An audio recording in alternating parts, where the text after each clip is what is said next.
So the trip is in Peru, and usually they book like up to 18 people, and it's in the mountains in this lodge. And did I tell you like the first day, nobody booked except us two?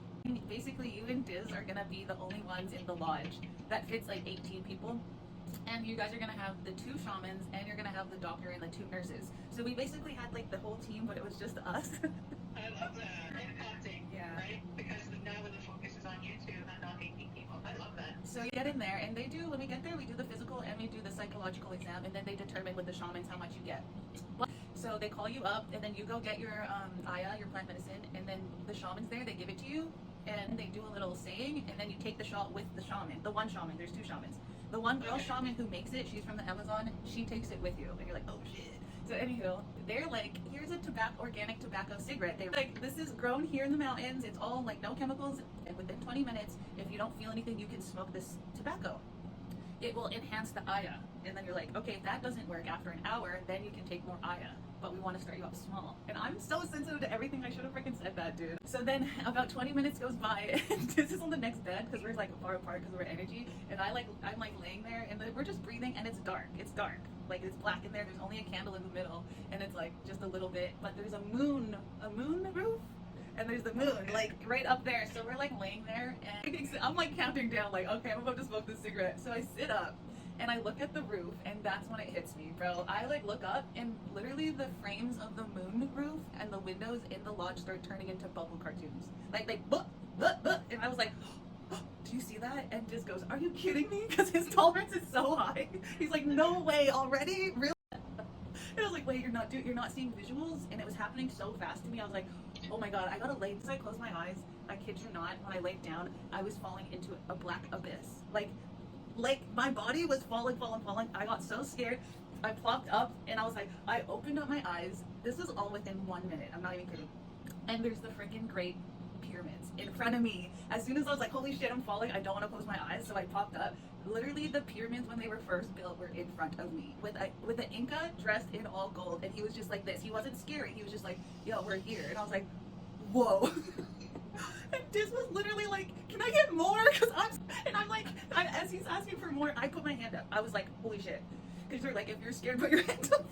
And this guy was so real in front of my face, but that wasn't what scared me. As soon as I like seen him and acknowledged him, it was like reflecting. It was so bright. These pyramids were like, you ever hear when they're new, they're like bright? It was like bright, reflecting off the sun. I don't know how to explain it. As soon as that happened, what happened was these visions came, but like digitally. Like I'd be sitting here, and one would go like this by, one would go like this by, one would go like this by. And it was like, I feel like it was coming so fast from that time in history, coming to now in my life. And so it started out at the pyramids, and it was like boom, boom, boom. And that's when I put my hand up. I was like, I'm fucking freaking out. So I put my hand up, and the doctor, she's so sweet. She's like, hi, how are you? Like, they're so nice. And I was like, I need you to make it stop. And she's like, what are you, like, they're so calm because they're used to people freaking out. She'll be like, what's happening? Like, explain to me. I'm like, it's too fast. The information is so fast. I don't know what they're trying to like tell me. I can't comprehend the information. The visuals are like this, like so freaking fast. And she's like, you can slow this down. You can slow it. You're in control of your ceremony. So let's just take some deep breaths, because they teach you how to meditate before this. They have so many courses. And I was like, okay. And she put her hands down, and I was like, can I hold your hands? She's like, yes. So I'm holding her hands, and I'm breathing, and it slows down. And I was like, and so as soon as that was happening, there's shaman that starts tripping too. She starts tripping and starts singing this drum. Oh my god. She starts singing like, ah, and I was like, oh my god, the doctor's still here in front of me. I was like, oh my god, I need to leave. I need to get out. She's like, what's going on now? I was like, when she sings, I hear 1,000 ancient women's voices. When it hits you, it's so like the senses, the visuals, the feelings, like it's the feeling. And so she's singing, ah, and I'm like, oh my god, I can hear 1,000 women, like ancient women in her voice. Like, I'm getting chills talking about this. And I was like, I just need to leave for like a little bit. She's like, this is perfectly normal.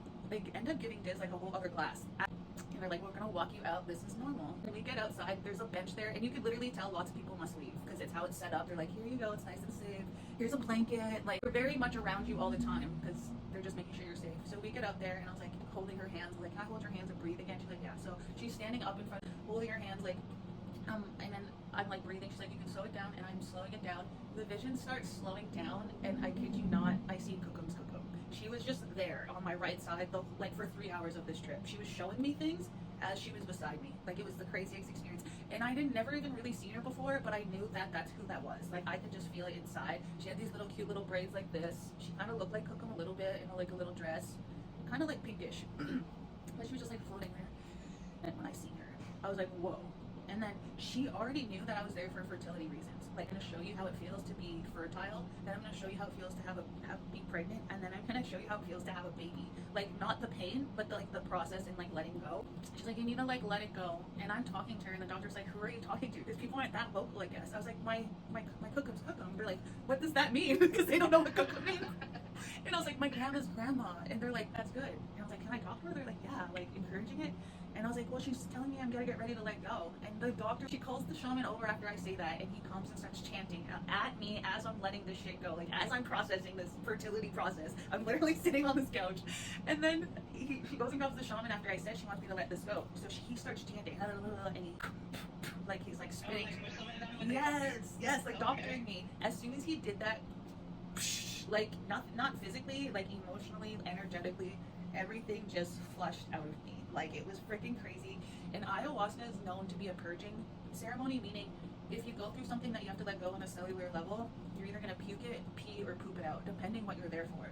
And mine was peeing, and I think it had to do with fertility, because they laughed so freaking hard at me, these doctors, because as soon as it happened, I was like, I'm peeing my pants right now.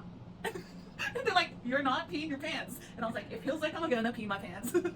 My sweater off, and it felt like 1,000 things of me letting go. I was like this, like, get it off of me. And then they're like, it's good, this is good, you're letting it go. I'm like, can I please just take the rest of my clothes off? And they're like, no. Like, no, don't do that. And they would come check on me. And as I'm purging, Cookum is talking to me throughout this whole thing.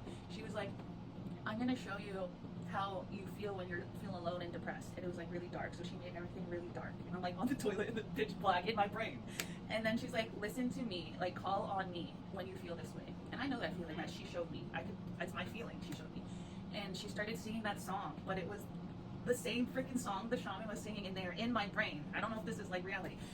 And she started singing, and it was like 1,000 voices again. And it was like an old ancient sweat lodge song. She's like, this, like, we are all connected. Like, all of you guys doing ceremonies all over the world comes from one song. Like, that's what she was telling me. Meaning, like, you guys are too hard on each other, especially indigenous to indigenous people. That's not even what it's about. It's not about the language. It's not about, like, who did it better. It's just about connecting. And I want to show you we all come from this one song. That's what I'm trying to show you. And what your family is doing in the sweat lodge is great, and it's amazing, but don't lose sight of what's important, and stop being so hard on each other. Stop making each other feel shame. And you know, this source or creator adapts to any language and culture. So not to be so rigid to the point of judging other people. She did make me feel better about having kids. Like, it was a fear of mine to have kids. Like, I'm very sensitive, and it's eye-opening living in the States and how much injustice I'm seeing, and like, more things are filtered in Canada. Like, you can't even share news. And so I am part of that, those people that feel that way, like, scared to bring a kid into the world. Like,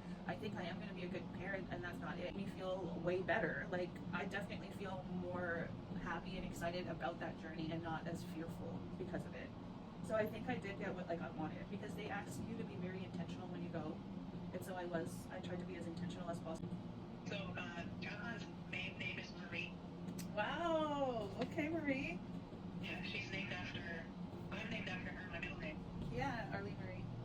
She does look like Coco, but she's a little bit darker. Yeah. After, like, finishing up, she showed me how unconditional love felt from the core of Mother Earth.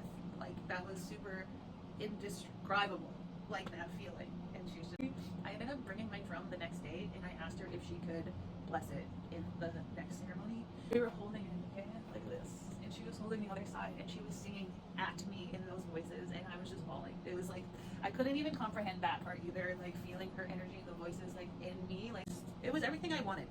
Like, for me to, like, research for 2 years and then, like, go there, and I tried not to have expectations to be let down, but more intentional, it was everything that I needed.